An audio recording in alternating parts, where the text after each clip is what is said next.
Lesson बच्चे हमारा पहला है वर्ण विचार और उच्चारण स्थान। वर्ण विचार का जो टॉपिक है ना, जो आप लोगों ने 6th स्टैंडर्ड में सीखा था, सेम टू सेम वही है, कुछ उसके अंदर नया नहीं है। फिर भी एक हम उसकी समरी दे देते हैं।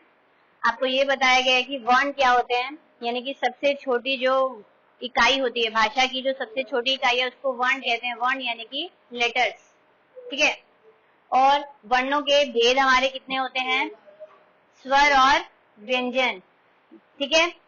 तो स्वरों को भी संस्कृत के अंदर और हिंदी के अंदर स्वर जो होते हैं थोड़े से अलग होते हैं। हिंदी में आप लोगों ने अभी तक स्वर सीखे होंगे, केवल 11 स्वर होते हैं। संस्कृत में हमारे 13 स्वर होते हैं। जो 2 एक्स्ट्रा स्वर होते हैं वो होते हैं, एक तो लिरी और एक होता है बड़ी री। बाकी 11 के 11 एज इट इज वही होते हैं जो हमारे हिंदी में होते हैं। अ, आ, ई, उ, री, फिर बड़ी री आ गई, लिरी, ए, ओ और औ। क्लियर? ये 13 हमारे स्वर हैं। फिर हमारे आते हैं कि स्वर को भी उन्होंने बांटा हुआ है पार्ट्स में। वो उन्होंने फर्स्ट बताया आपको ह्रस्व स्वर, दूसरा आपका है दीर्घ स्वर, तीसरा आपका है संयुक्त स्वर, ठीक है। और जो प्लुत दिया हुआ है वो जनरली काम नहीं आता है, आपको ये 3 ही समझने हैं, ठीक। लास्ट ईयर भी आपने ये 3 ही समझे थे। ह्रस्व स्वर क्या होते हैं, ऐसे स्वर होते हैं जिनको बोलने में केवल एक मात्रा का समय लगता है। एक मात्रा का मतलब कि छोटे वाले क्या होते हैं, जैसे कि आ नहीं है इसमें, छोटी ई, छोटा ऊ, छोटी री और लिरी, ये हमारे क्या है, ह्रस्व स्वर, ठीक। ये 5 होते हैं हमारे, क्लियर। दूसरा आपका आता है दीर्घ। दीर्घ का मीनिंग होता है बड़ा, दीर्घ का मीनिंग ही बड़ा है। तो ह्रस्व स्वर में जितने भी छोटे हैं उन्हीं का जो बड़ा हो जाता है वो सारे दीर्घ स्वर में आ जाते हैं। वो है अ का बन जाता है आ, बड़ी ई, बड़ा ऊ, बड़ी री। अब लिरी तो बड़ी होती नहीं, तो ये कितने हैं, मतलब हमारे 4 ही हैं, क्लियर। 5 और 4 9 हो गए, बचे कितने, 4, क्योंकि टोटल 13 होते हैं। संयुक्त, संयुक्त का मतलब क्या होता है, जो 2 से मिलकर बने, ठीक है। जो 2 स्वरों से मिलकर बनता है उसे कहा जाता है संयुक्त स्वर, जो कि हमारे 4 क्या हैं, बाकी बचे हुए छोटा ए, बड़ा ए, ओ और औ। ये एक्चुअल में बुक में आपको कहीं नहीं दिया हुआ किससे मिलकर बने हैं। जब आप संधि सीखेंगे आपको समझ में आ जाएगा कि ये किससे मिलकर बनते हैं। मैं जस्ट एक नॉलेज के लिए आपको बता देती हूँ। जो छोटा ए होता है वो अ या आ के साथ जब कोई भी ई आ जाए तब छोटा ए बनता है, और बड़ा ए कब बनता है, अ या आ के साथ कोई भी ए आ जाए, छोटा या बड़ा, तो बड़ा ए बनता है। सेम छोटा ओ कब बनता है, अ या आ के साथ कोई भी ऊ आ जाए, छोटा या बड़ा, तो ओ बनता है। और औ कब बनेगा, अ या आ के साथ कोई भी ओ आ जाए, ओ या औ, तो बड़ा ओ बनता है। इसीलिए इनको संयुक्त स्वर कहा जाता है, जो 2 स्वरों से मिलकर बनते हैं। समझ में आया, क्लियर। ह्रस्व स्वर वो हैं जिनको बोलने में 1 मात्रा का समय लगे, दीर्घ जिनको बोलने में 2 मात्रा का समय लगे, और संयुक्त जो 2 स्वरों से मिलकर बनते हैं। क्लियर, कोई डाउट है किसी को यहाँ? बच्चे किसी किसी बुक में इसके 3 पार्ट्स क्या दिए हुए हैं, ह्रस्व स्वर, ह्रस्व स्वर, दीर्घ और संयुक्त के जो स्वर हैं दोनों को मिक्स करके दीर्घ में डाल दिया गया है, जिनको बोलने में 2 मात्रा का समय लग रहा है। और तीसरा नाम दिया गया है प्लुत स्वर, जिनको बोलने में 3 या ज्यादा का समय लगता है, जैसे कि ओ हम लंबा खींचते हैं, ठीक है ना। समझ में आया? तो जिसकी बुक में जैसा है, जिसके स्कूल में जैसा कराया आप वैसा कर सकते हैं, दोनों करेक्ट है, कोई दिक्कत नहीं है। फिर इसके बाद आपका आता है व्यंजन, ठीक। जिस तरह से स्वर के भी 3 पार्ट हैं तो व्यंजन के भी 3 पार्ट हैं। व्यंजन कौन से होते हैं, क ख ग होते हैं। अच्छा, सबसे पहले तो मैं एक बात बताना भूल गई, स्वर क्या होते हैं। स्वर वो होते हैं जिनको बोलने के लिए किसी अन्य वर्णों की सहायता नहीं लेनी पड़ती। अब हम अ बोले, आ बोले, हमें किसी और स्वर की जरूरत या किसी और लेटर की जरूरत नहीं है, वो अपने आप में पूरे होते हैं। और जो व्यंजन होते हैं उनको बोलने के लिए स्वरों की हेल्प, सहायता की जरूरत होती है। क्लियर, समझ में आया? जैसे कि आपने देखा होगा व्यंजन आपकी बुक में कैसे लिखे होते हैं, क ख, सबके नीचे हलंत होता है, और हलंत का मतलब क्या होता है, वो आधे हैं, और ये पूरे कब बनते हैं, जब इनको स्वर मिल जाते हैं, ठीक है ना। तो व्यंजन क्या होते हैं, जिनको बोलने के लिए स्वरों की सहायता की जरूरत पड़ती है, उन्हें हम व्यंजन कहते हैं। व्यंजन के भी बच्चे 3 पार्ट्स हैं। पहला पार्ट आपका है स्पर्श व्यंजन, जिसके अंदर क से लेकर म तक टोटल 25 होते हैं। आपको ये क एक्चुअल में लर्न होना चाहिए, क्योंकि इसी का जो दूसरा पार्ट उच्चारण स्थान है, अगर आपको लाइन से लर्न होंगे तो वो आपके लिए इजी हो जाएगा। तो पहले मैं बोर्ड पर लिख रही हूँ, एक बार देख लीजिए। तो आपके 25 ये स्पर्श व्यंजन है। इनका जो पहला लेटर होता है, उन्हीं के नाम से इनको बुलाया जाता है। जैसे कि पहला ये क है तो इसको कवर्ग कहते हैं, सेकंड च है तो चवर्ग, समझ में आया। ट को टवर्ग, त को तवर्ग और प को पवर्ग भी कहते हैं, क्लियर। इसके बाद आपके आते हैं, सेकंड आपका आता है इसका दूसरा पार्ट, जिसको कहते हैं अंतस्थ व्यंजन, जो कि 4 होते हैं, य, र, ल और व। ये है हमारे अंतस्थ व्यंजन 4। उसके बाद आपका आता है, वो भी 4 होते हैं, ऊष्म व्यंजन होते हैं, जिनको कहा जाता है श, श, स और ह, क्लियर। तो टोटल हमारे व्यंजन कितने होते हैं बच्चे, 33 हमारे व्यंजन होते हैं, और स्वर हमारे 13 होते हैं। समझ में आया? किसी को कोई डाउट है? नहीं है। इसके बाद आपको एक छोटा सा पार्ट और दिया गया है, अयोगवाह। ठीक, अयोगवाह क्या होते हैं?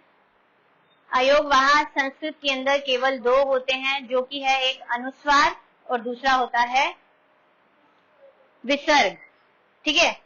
तो अनुस्वार क्या होता है, बिंदी होती है, डॉट होता है, और विसर्ग क्या होता है, जो 2 डॉट होते हैं, ठीक। जो विसर्ग होता है आपका, उसकी साउंड क्या होती है, ह होती है, ह, ठीक। जैसे ये अंतः लिखा है तो अंतः, क्लियर। और जो आपका अनुस्वार होता है, 5 वर्ग का जो 5 लेटर होते हैं, अण, य, ण, न, म, ये जो 5 लेटर हैं, ये सारे के सारे अनुस्वार होते हैं। इनको हम अनुस्वार की जगह यूज करते हैं। फॉर एग्जाम्पल, पहले हम दंड ऐसे लिखा करते थे, लेकिन अब धीरे धीरे चेंज होता जा रहा है, तो हमने इस अणा की जगह उसको अनुस्वार में चेंज कर दिया, दंड लिखना शुरू कर दिया, ठीक।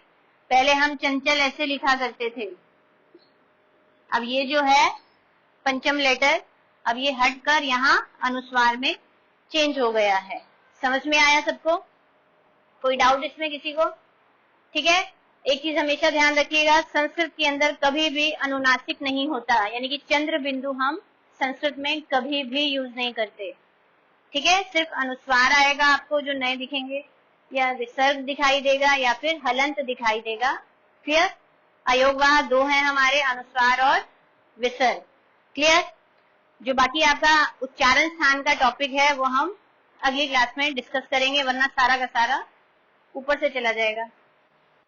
देखिए बच्चे, जो वर्ण विच्छेद वाला टॉपिक आपको दिया हुआ है, उसके अंदर क्या दिया हुआ है, वर्णों को जब आपको कोई शब्द दिया जाता है, उसको जब आप अलग अलग करते हैं, उसमें से स्वर भी निकालें और व्यंजन को, दोनों वर्णों को अलग अलग करें, उसको कहा जाता है वर्ण विच्छेद। और जब अलग अलग दिए होते हैं, आप सब जब उनको ज्वाइंट करते हैं, उनको कहा जाता है वर्ण संयोजन, उनको ज्वाइंट करना, क्लियर। विच्छेद यानी कि उनको तोड़ना, अलग अलग करना, और इकट्ठा करना यानी कि उनको जोड़ना, यानी कि वर्ण संयोजन। आप इजीली कर सकते हैं, कोई दिक्कत नहीं आती है आपको, लेकिन दिक्कत कहाँ आती है, संयुक्त जो व्यंजन होते हैं। जैसे मैंने आपको संयुक्त स्वर के बारे में बताया था, ऐसे ही कुछ संयुक्त व्यंजन होते हैं, जो कि 2 व्यंजनों से मिलकर बने होते हैं। जैसे कि आपको दिया हुआ है द्य, श्र, क्ष, ये सब क्या है, 2 व्यंजनों से मिलकर बने हैं। मान लीजिए मैं सबके साथ कोई ना कोई मात्रा डाल देती हूँ। द्य दिया है तो द, य, और इसके साथ क्या मैंने कोई मात्रा नहीं डाली तो फिर अ, ठीक। मैंने श्रा लिखा है तो ये किससे बनता है, श, र, आ, श्रा, हाँ बहुत सारे हैं। क्ष किससे बनता है? क षटकोण वाला, ई, क क्ष ई क्षी। समझ में आया? अगला आपका है मान लीजिए त्रु, तो क्या बनेगा? त र प्लस उ। ठीक, आपकी बुक में दिए हुए हैं जो अलग अलग होते हैं, आपको पता होना चाहिए। एक होता है ज्ञ, ज्ञ ज्ञानी वाला, किससे बनता है? ज इय प्लस अ। ये आपको याद ही नहीं रहता है क्योंकि बाकी सबकी प्रोनाउंसिएशन वही है जो लिखा जा रहा है, सिर्फ एक ज्ञ ऐसा होता है जिसकी प्रोनाउंसिएशन अलग हो जाती है। तो ज इय और अ से बनता है ज्ञ।